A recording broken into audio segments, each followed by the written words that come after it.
All right, guys, welcome back to Falcon Central Radio on the Pro Football Central Radio Network. I am one of your hosts, Aaron Freeman, joined as always as my co-host, Scott Karasik. And we are back this week to preview the Falcons' upcoming game against the Miami Dolphins in Week 6, as well as answer you guys' mailbag questions throughout the show. Scott, as we often do on this show, we always talk about any roster moves that have been made by the Falcons since we last aired.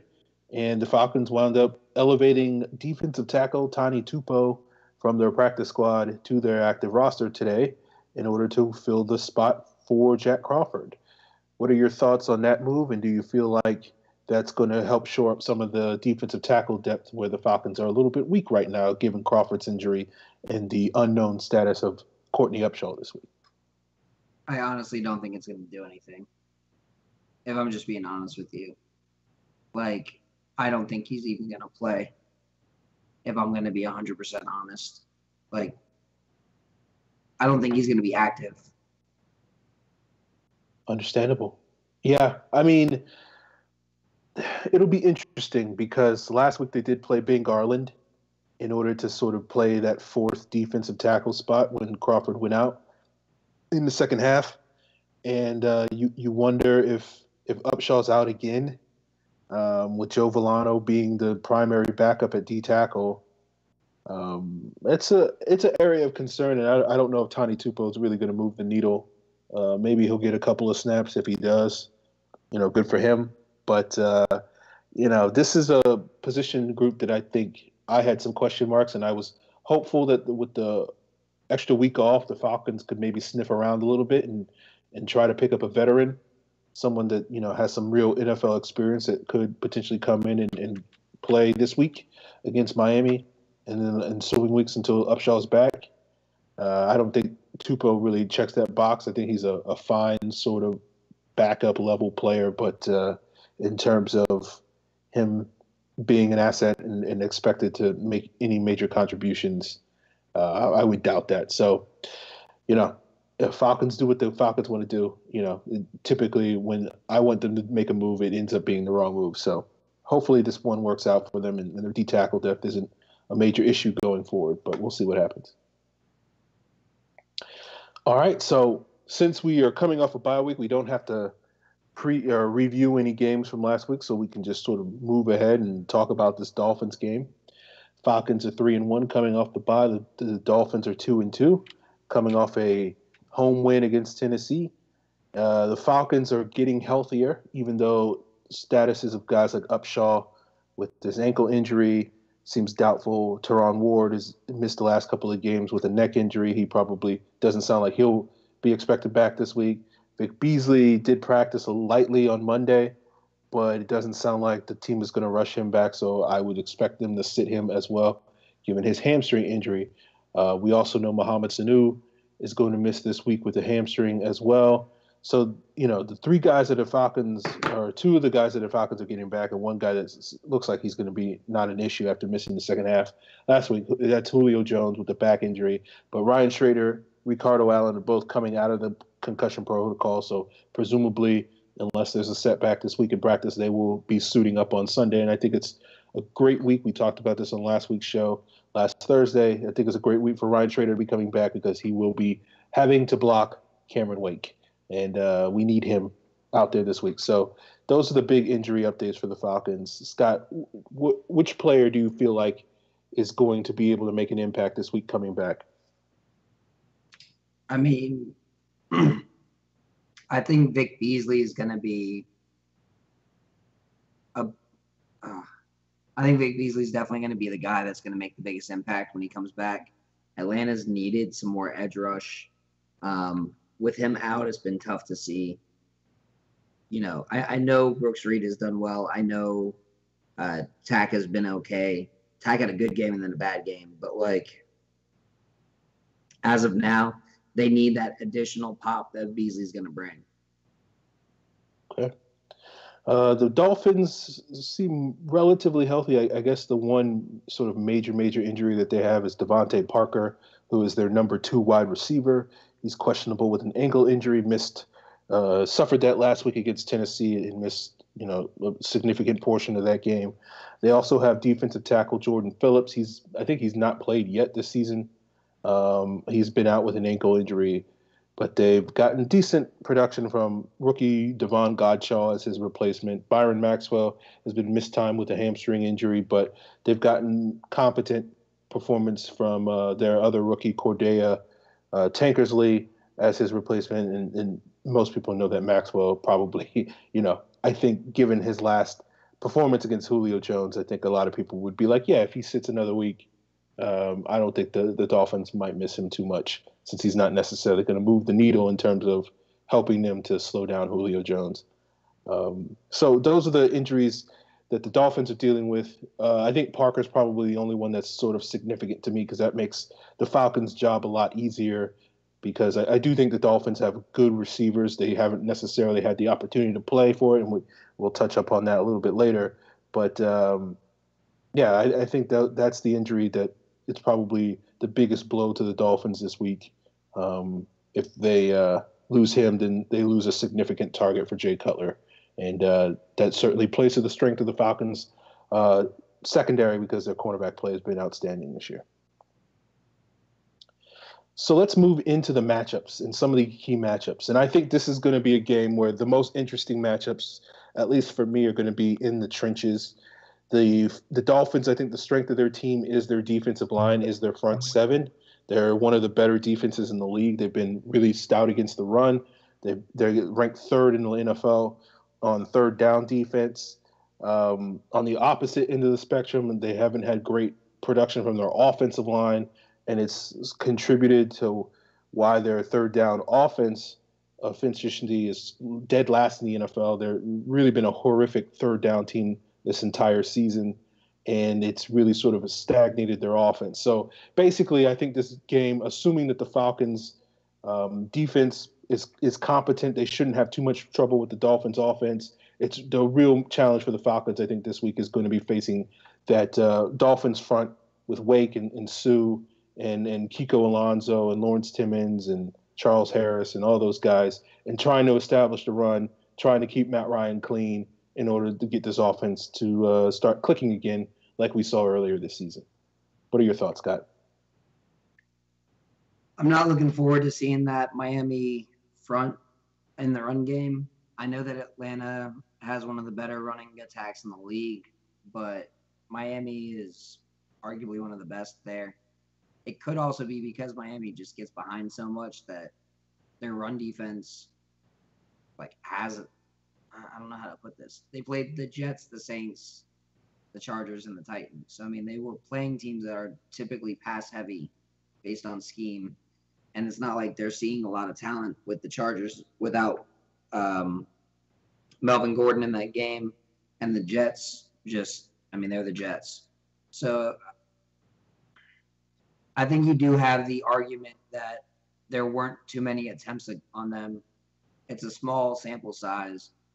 But even in that small sample size, the Miami Dolphins run defense does pretty well. I don't know. I think that the third down is going to be the story of the game. I think Atlanta, then that's where Atlanta's going to win it because Miami can't convert one, but Atlanta's 8th in the league in third down offense, or Miami's 3rd in the league in third down defense. But again, they played Titans.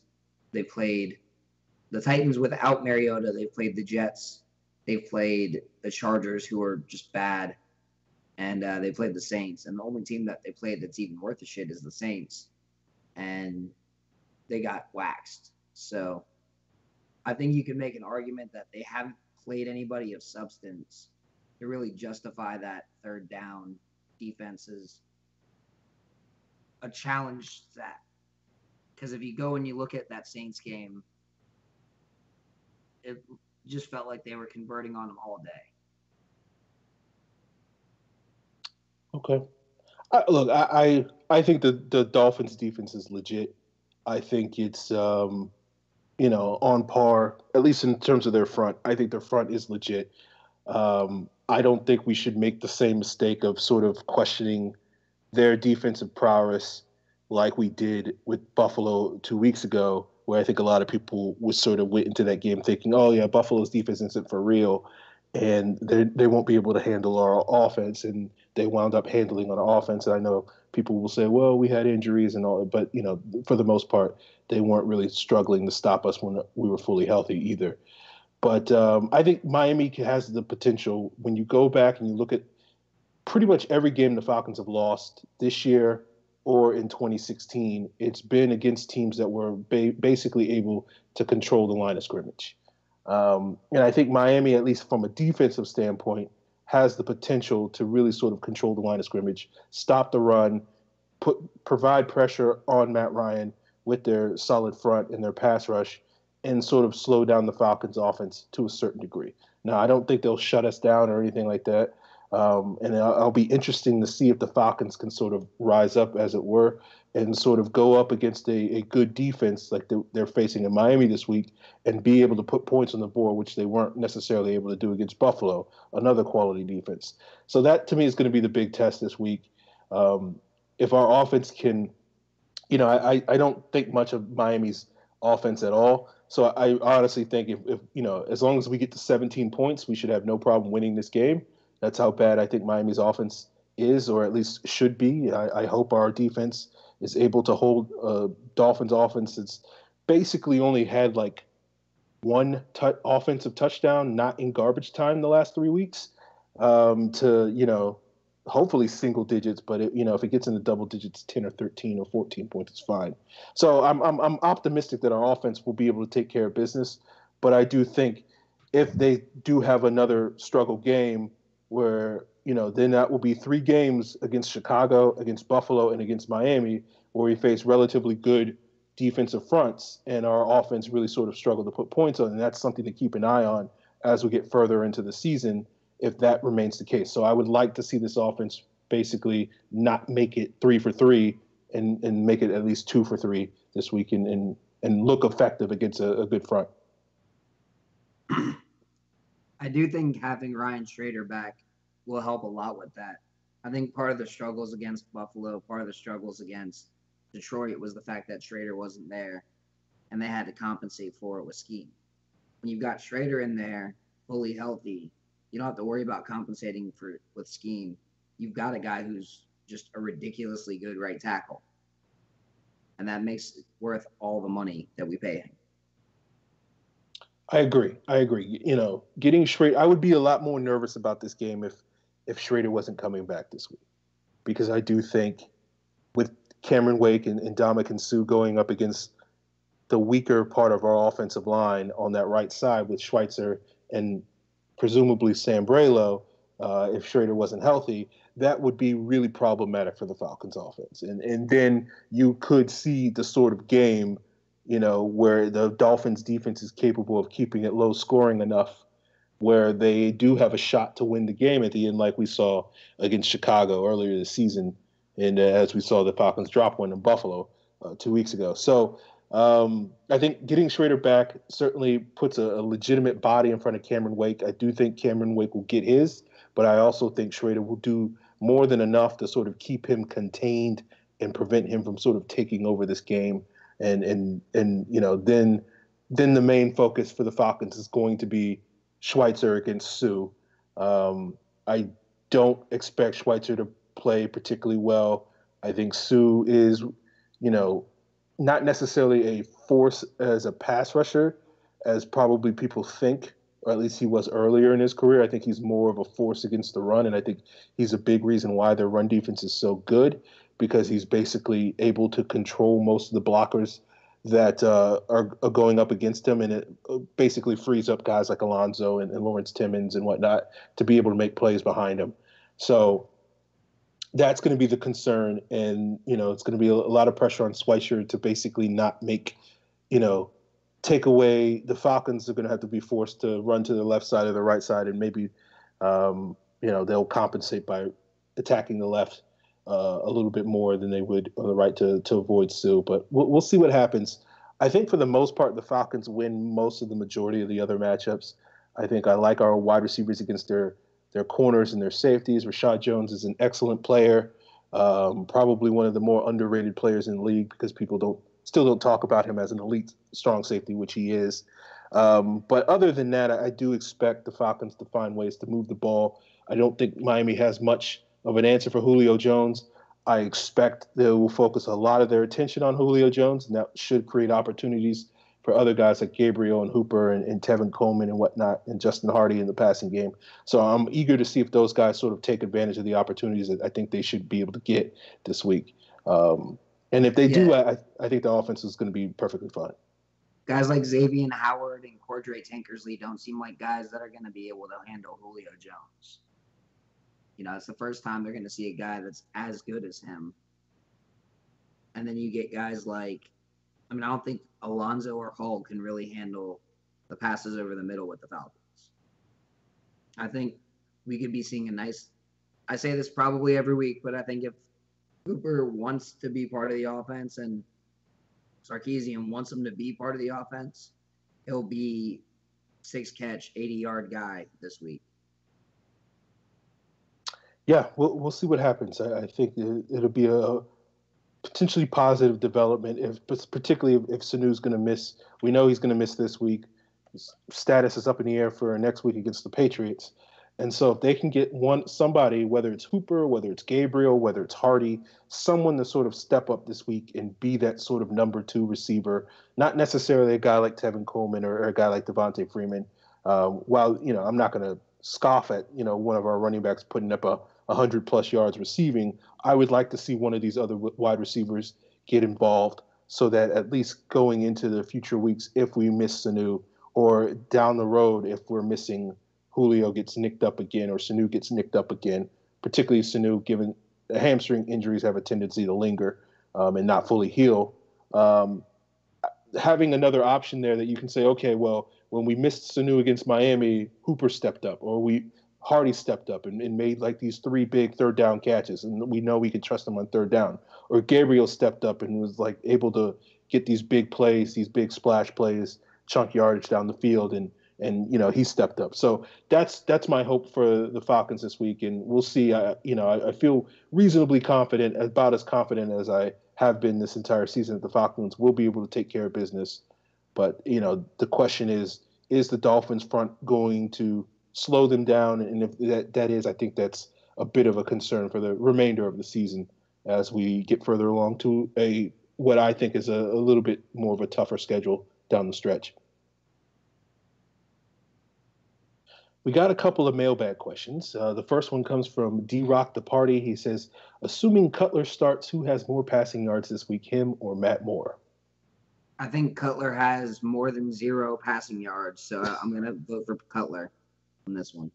Yeah, I think, it doesn't sound like the Dolphins, from what I've heard and read, it doesn't sound like Adam Gase is prepared to move on from Jay Cutler at this point in time. So unless Cutler comes out, gets hurt, which is possible, or throws a bunch of picks, which is possible given Cutler's nature. But he's been pretty good about not throwing picks this year. But I think that's also a contributing factor why their third down defense is so bad, because too often he's just sort of like, oh, pressure, I'm throwing it away, as opposed to forcing throws. And so I don't, all that being said, I don't expect the Dolphins to make a move at the quarterback position this week, maybe next week. So along with Scott, basically long way of saying Cutler will get more than 0 yards. So, yeah. Evan Birchfield, since there was no game, who do you predict will be the brother of the week in the Miami game, i.e. does the most for the team, gets no headlines? Ryan Schrader. It's a good choice. I'm trying to think of a player. It's hard to pick these brothers of the weeks because your automatic assumption is, oh, I think this guy's going to play well, but he'll probably get headlines because he'll play so well. So it's hard to get someone who's, usually an offensive lineman is a good choice there. I'll go with Adrian Claiborne. I think he has a favorable matchup against Laramie Tunsil this week. And so, maybe he may not have a bunch of sacks, but I think he'll have a lot of pressures and really help out this Falcons defense and really sort of stagnate the Dolphins offense. I almost wonder if this is the week we get Takk McKinley to have a big game too. It'll be interesting to see if that happens. Yeah. It'll be interesting to see all those matchups on defense. See who steps up, who takes advantage of a bad Dolphins offense. Evan Birchfield's next question is, seeing that the Patriots game is the following week, could the Miami game be a trap game, or did the bye help prevent that? I think the bye is going to prevent that, and I think the Falcons are just going to want to win this game, go into the Patriots game 4-1, and know that they've got a good matchup heading into the Patriots game because the Patriots offensive line is awful. And I think they could knock the crap out of Brady over and over and over again. Yeah, I think this checks a lot of the boxes that you would sort of conventionally think could be a trap game. But I do think unless the Dolphins offense just suddenly becomes an offense that we haven't seen this year and they just suddenly do a complete 180, which I don't think is going to happen, but I guess it's technically possible that they figure it out all this week and How do they only have 925 yards through 4 games? They're terrible. I haven't even looked at that. Like, holy crap, they suck. Yeah. So, like, I think this could, if you were talking trap game coming off of, not necessarily coming off of a bye, but like if it was coming off the heels of the Buffalo loss, we were going on the road and, then we were going to face the Patriots. Yeah, I think it could get trappy. But I would be shocked if the Falcons completely crapped the bed on this one. So no, I don't think this is going to be a trap game, Evan. I feel like I don't think the Falcons can take the Dolphins lightly, but I do feel like they shouldn't have to.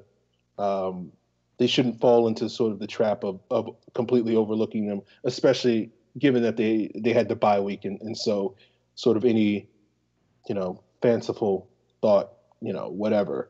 Would have got used up last week, and so now they can sort of focus on getting back to playing football. All right, Evan's next question is a score prediction for the Miami game. I mean, I think their defensive line is good, but I'd love to see Atlanta just run it down their throat and destroy them. If I had to guess, I'd say 24-14. I don't see any way they score more than 14 points on the Falcons. Their offense is – I didn't realize it was this bad. I'm just looking at it now. Like, it's atrocious. They've got Jay Ajayi. They've got Devontae Parker. They've got Jarvis Landry. And they got nothing else. Yeah. I'll go on record and predict a modest sort of 27-13 win for the Falcons, but this could easily it's not crazy to think this could be like a 45-3 game if the Falcons offense is clicking and the Dolphins, and the Falcons defense, plays one of their better games. They shouldn't have too much problem really sort of shutting down this Dolphins offense, and we may have a sort of Los Angeles Rams type of game like we saw last year, where it's just a smothering from the get-go, and the Falcons get off to a fast start and never look back at that point. So I think that's possible. I'm not necessarily going to predict it, but we'll see what happens. All right, Scott. Coming off the bye week, I'm not as hot takey, so I don't really have a call out of the week. Do you have one for this week? Not really. I mean, the worst thing that probably happened this week that's not political, that's in the football world. I mean, there's really nothing that's like, oh, yeah, I don't really get it. I don't really have a call out. It's kind of a nice, relaxing week. Although, actually, I will call out one thing. Do not go to Marietta Toyota. They fucked my car up. I'm not happy with them. Don't waste your time with them. Their service department sucks. My car was running just fine. I just needed brakes, and they screwed it up completely. Okay.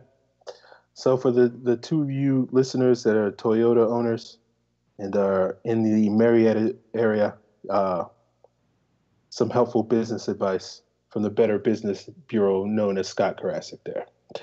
So let's move on to the rest of the mailbag questions. First one comes from Evan Birchfield. Of course, how do you expect the passing game to look with Sanu out? It all depends on what happens with who replaces him. So whether it's Justin Hardy or whether we just see Taylor Gabriel out there every single play. It's going to change the offense. It's just how is it going to change the offense? Will we see more see more Taylor Gabriel out there out wide?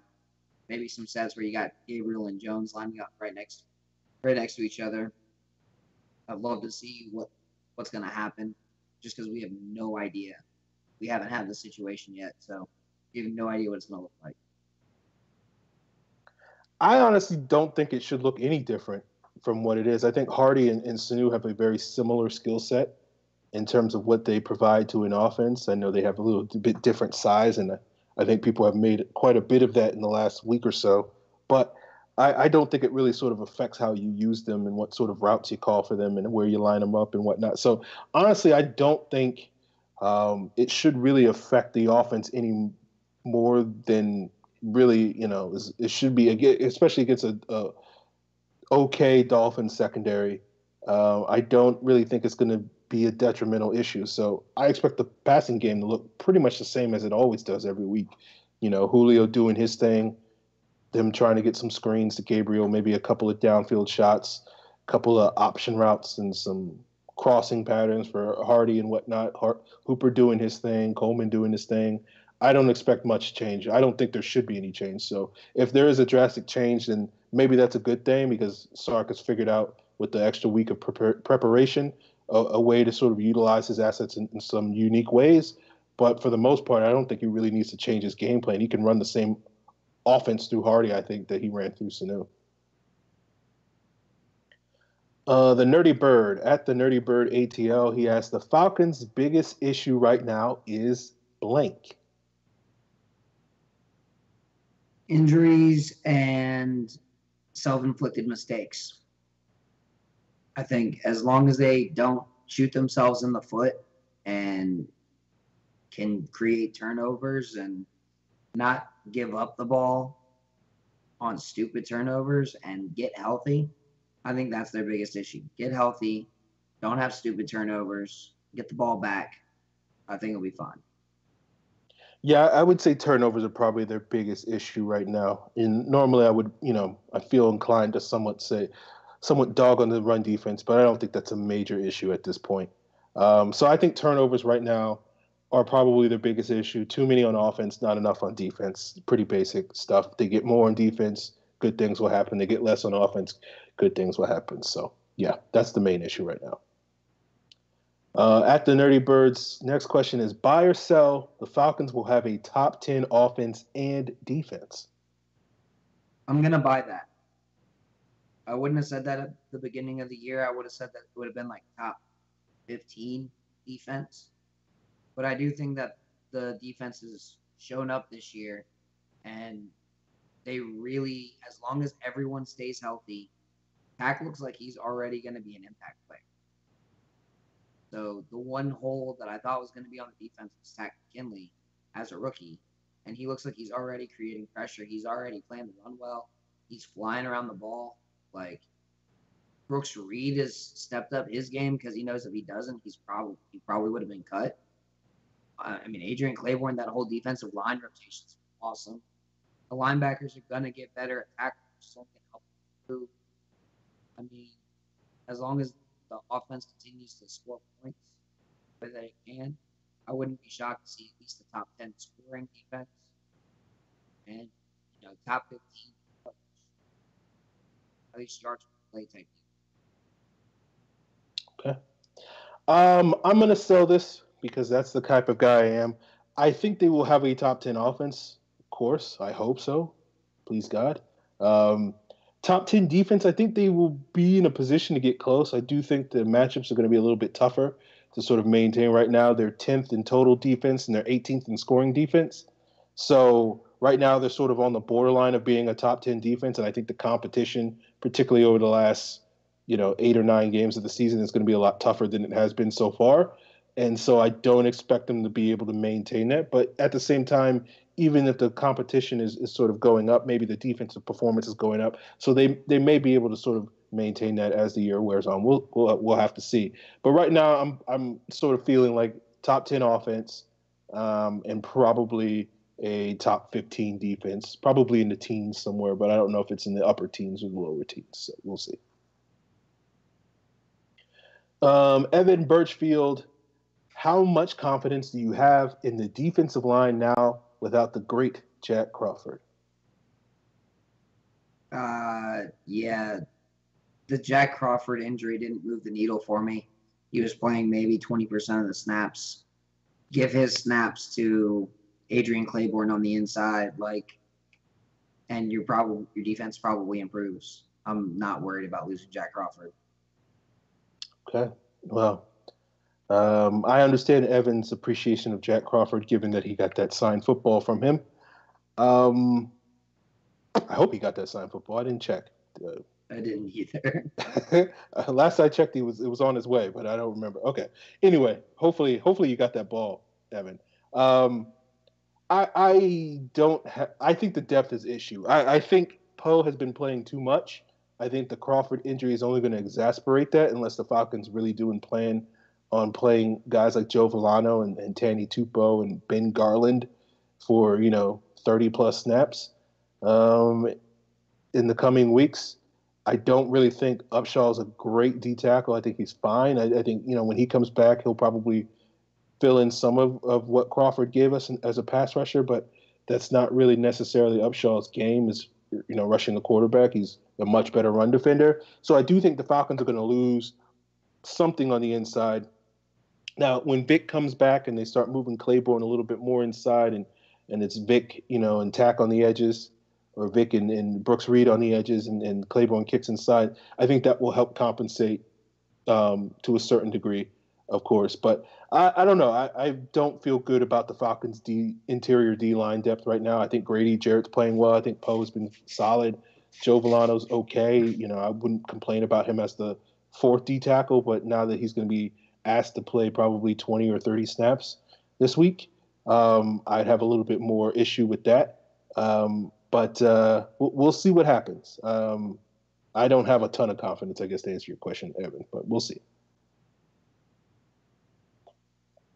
All right, Aaron Williams at Aaron C. Will. Yes, are you more or less concerned with the Falcons' ability to stop the run compared to the preseason with the D tackle depth being tested?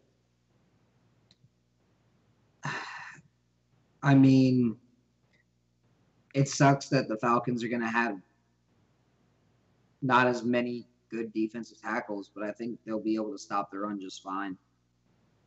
As long as one of Jarrett or Poe is on the field, I think the run game will be pretty easy to stop. I think those two guys combined really help out the run. But if you have to pull one of them out and put in Brooks Reed or Ben Garland, you're fine. I'm not going to sit here and complain about Ben Garland. Brooks Reed in the run. I am concerned about it, but I was concerned about it even before the injuries happened. I haven't seen this team really play with good run defense in, I don't know, since the start of 2015, I guess, when Soliai and company were in the middle. So, yeah, I don't think, having a beat up D tackle position is going to help things with that regard. I'm a little harsh on the Falcons' run defense. Have been that way for the last year plus. But I don't feel like they deserve too much praise. They haven't really shown that they can stop the run unless the offense puts up 30 plus points in the first half, and then teams just basically give up on the run game because they're behind 3 scores, not necessarily because they can actually go out there and hold a team and prevent a team from moving the ball down the field when they run the football. So I am very concerned, but even if we were fully healthy, I'd still be very concerned. Okay, last question comes from Jean Kevin Hong. I believe we should cut Sanu and find ways to pay Coleman and draft a receiver next year who can step up as a number 1 when Julio's down. Your take? I mean, I don't think you have to cut Sanu to draft that receiver. I love the idea of drafting that receiver.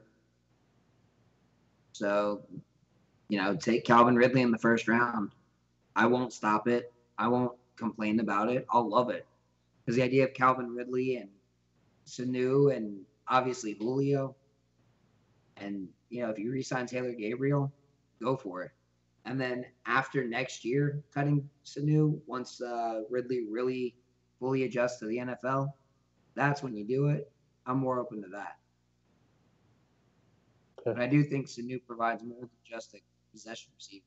I think he provides attitude to that they don't have. They need a guy.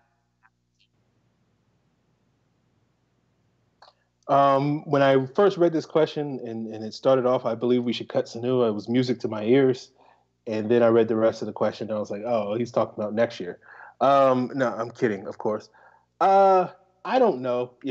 Like I don't really care about what the Falcons are going to do. I know that was a big talking point last week. It's weird to me that every time the Falcons lose a game, half of Falcons Twitter starts talking about next year's draft and next year's free agency. It's just weird to me how people sort of their interest in the current season sort of goes away and drifts away to how do we improve this roster so that we don't lose games like we did last week against Buffalo automatically when we lose. So people are talking about, the wide receiver depth. It's funny to me that, a couple of months ago, people were dogging on people for saying that the Falcons wide receiver depth wasn't good. And now all of a sudden people want to use, high picks on wide receivers next year because they question the wide receiver depth. So, people apparently are pretty wishy-washy on these things. I don't know. I don't really care. Honestly, like, if we pay Coleman, great. If we don't pay Coleman, great. If we cut Sanu, awesome. If we don't cut him, awesome. Like, who cares? I don't know. Why? I don't know. Sorry. I'm not even bothered about 2018 at this point in the year. We haven't even made it to halfway through the season, so. I was so confident about the Falcons all offseason that I haven't even done a watch list for draft prospects yet. That's how far behind. It's October. I haven't even started on my watch list. I normally have my watch list done in July. That's how confident I've been of this Falcons team. So, right now, I'm just letting you know, I don't even really know many of the prospects. The fact that people are like, oh, should we draft somebody? I got no idea. I mean, for me, it's one of those things. I don't even know if we need to draft a wide receiver. How do we know wide receivers in need? If Taylor Gabriel puts up 4 100-yard games the rest of the season, if this week Justin Hardy has 6 catches for 78 yards or whatever the number is, are people going to be like, oh, we still need to draft a wide receiver? No, we don't. If we re-sign Taylor. So, I don't know, just these types of questions where people are making pretty big assumptions about what the team's needs are without really having a good enough sample size to really glean that. I think I don't think you can really sort of assess a team's needs until you get 7 or 8 games into the season and you have a reasonable sample size. But 4 games in, we really don't know. I mean, what was happening 4 weeks, 4 or 5 weeks into the last season. I can't think of anything off the top of my head, but I'm sure there was a lot of, people were saying Ricardo Allen's the worst, starting safety in the world. And that wasn't true at that time, nor was it true by the end of the season. People wound up turning their heads around. But I remember, 4 or 5 weeks in the season, everybody was like, oh, let's sign Eric Berry. Let's draft, Eddie Jackson or whoever it was at the time that was the hot college prospect. So, again, to me, all this talk of what are we going to do next year? Are we going to draft D tackle? Are we going to go D end? Are we going to go wide receiver, offensive line? Wait a month and then we can have a actual maybe conversation about that type of stuff as opposed to trying to guess stuff now and then 3 weeks from now being like, oh yeah, that's not a need anymore. That's my opinion, but hot take, I guess. Okay, guys, that's it, guys. Short show because we basically didn't have a game to review, but I hope you guys appreciated that. Talking about the Dolphins game, not a whole lot to break down. I think the Falcons, if they play their style of football, they will be able to take care of business and come away with the win. If not, then we'll certainly have a lot more to say for next week's show. If you guys want to get your questions in ahead of time, you can use the hashtag Falcons Mailbag, tweet at the show, which is Falcons PFC. My Twitter handle is FalcFans. Scott is Karasik S. You can also follow PF Central on Twitter as well to get all the updates on the show. Make sure you subscribe to Pro Football Central on YouTube so that you can watch the show live. Like us on Facebook at Falcons Central Radio as well, so you can check us out there. And we will be back next week to talk about this Dolphins win and also to talk about the upcoming matchup against the hated New England Patriots.